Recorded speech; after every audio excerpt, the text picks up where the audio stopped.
If you guys want to add to just using your phone and you want a secondary camera or a primary camera for creating content, I would recommend going with something like the Sony ZV-1 or the Sony a6400.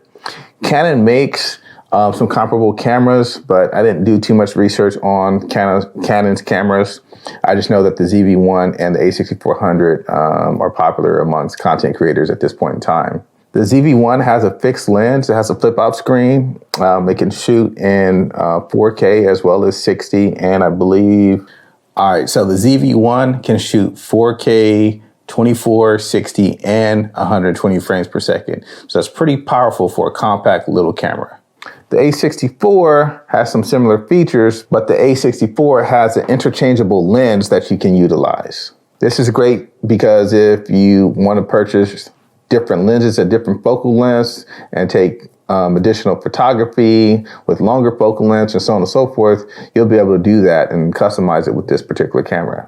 Now, it's an APS-C camera, which is a crop sensor camera. It just means that the sensor is a little bit smaller than, let's say, a full frame sensor. But both cameras are still phenomenal options for realtors getting into content creation and are looking for a more dedicated video camera.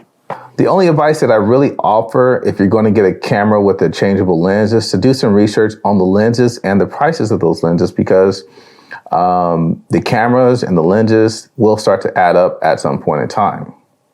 Now, the tripod and the tabletop tripod that you guys got earlier, I would just keep those tripods and use it with the ZV-1. They're not very heavy cameras, or the A64 is not a very heavy camera, so I wouldn't recommend upgrading anything at that point. You can reach out and get maybe a softbox or something like that, or additional umbrellas. But for the most part, I think that all you really have to do is upgrade your camera. You're probably going to need to upgrade your camera mount, because how you attach the camera to the tripod will be a little bit different.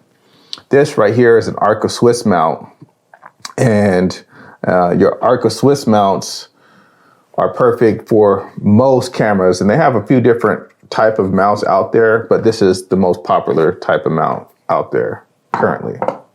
So if you want to upgrade from your cell phone or just add the ZV-1 to your camera bag, expect to spend around $800 for the camera, the ZV-1. Keep in mind, with the ZV-1, you do not have to purchase a lens. It comes with the lens.